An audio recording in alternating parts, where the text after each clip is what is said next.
All right, so there is a lot happening in an ambulance, and not many Ghanaians do really understand or know what is going on in here in an ambulance. Myself, this is the very first time I'm entering an ambulance, and it is amazing, the things that are in here. It is a mobile hospital, trust me. And so today I have with me some officers of the Ghana Ambulance Service. It's an opportunity that I got, and I felt that we should speak to them, get to know what happens inside an ambulance, and when there is the need for an individual to be in an ambulance.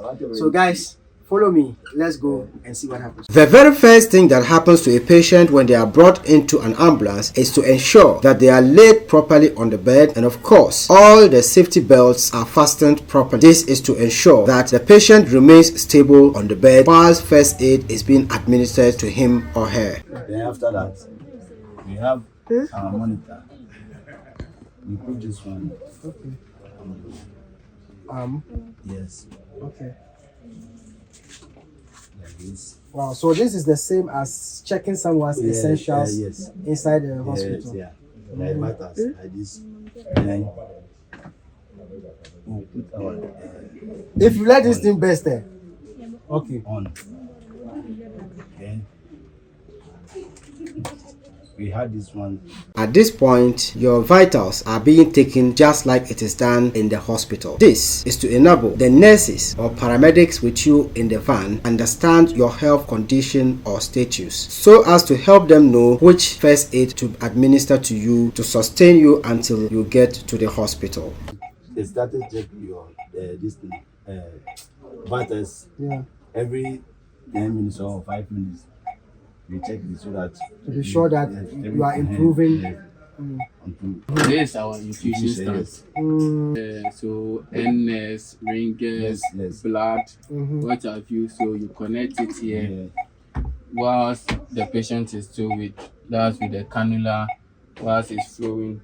The system is designed in a way that when your vitals or your essentials are below or above the normal ranges, the place that is 40, the color there changes to yellow. Okay. That is an indication that there's something wrong with that essential, and you need to do something to correct it. You see, since it's normal, you see the color. When they are normal, they are mostly white. White. Okay.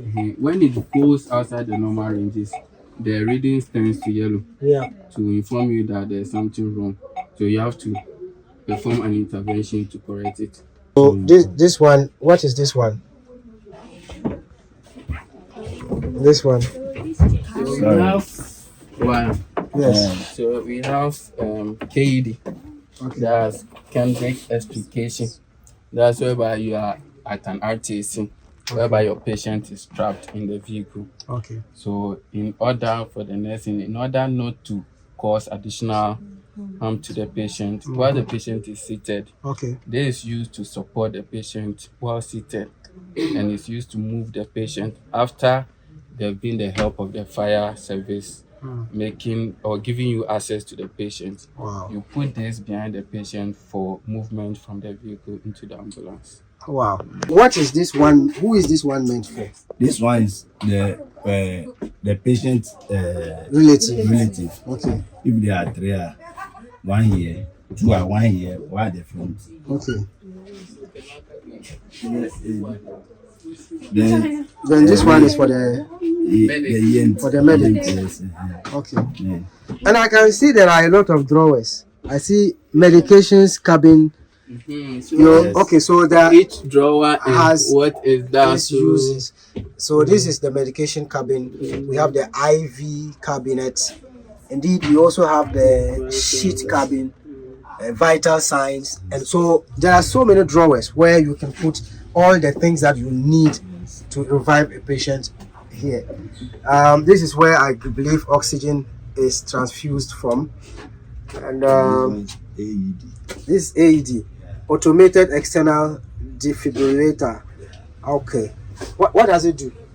When the person goes on shock, that's why you use and push the person. And So, in fact, if the driver was around, because the way they drive alone, you wonder if they are human beings or robots. And so this is how the inside looks like. He would have shown us where the wheel is and every other thing. But it looks nice inside here.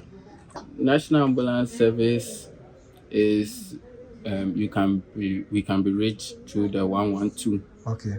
That's for throughout the country, but every region have their own call contacts that you can call them on.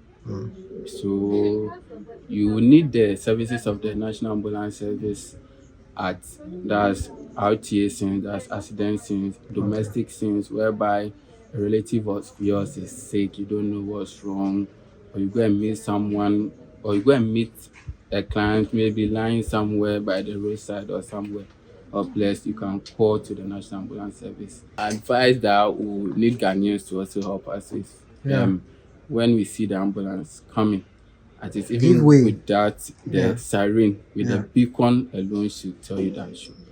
When you say beacon, you mean the flashlight? Yeah, with the flashlight. Because Ghanaians, we don't understand some English language. With the flashlight, so we may not know who they are carrying. It could be your relative from a distance. It may be mine, it may be yours. So and Ghanaians, it's high time we differentiated between an ambulance and a hearse. Yeah. So an ambulance does a lot, or is kind of a hospital on the road, on a road, whereby the hearse is for carrying corpses or dead bodies. The ambulance does more, so let's know the differences and try to. Unfortunately for us in Ghana, we even obey the hearse more than the ambulance. Wow. This is what happens in an ambulance on a daily basis. So anytime you see an ambulance on the road, trust me, there is a lot happening inside there than you can imagine. And like the officers said, we need to begin to respect ambulances on the road, especially when they are on siren. It means that somebody's life is in danger and they are trying to revive or make the person survive. So if you refuse to obey the ambulance when they, blow the siren for you to give way for them to take someone to the hospital, one day you could just be the one lying on this bed and maybe some other persons will not give way. Before you realize, you will die before you get to the hospital. And I think they are very accessible. They really are. 112, I think, is the number. Wherever you are, whenever you need the service of an ambulance, just dial 112 on your phone. Even if you don't have call credit, it will go through and they will ask for your location, and within the shortest possible time, an ambulance will be there to pick your relative or whoever you find. Let's try to help each other to have a healthy Ghana so that we can have a productive Ghana. My name remains Abdul Jalil. As always, I thank you for watching.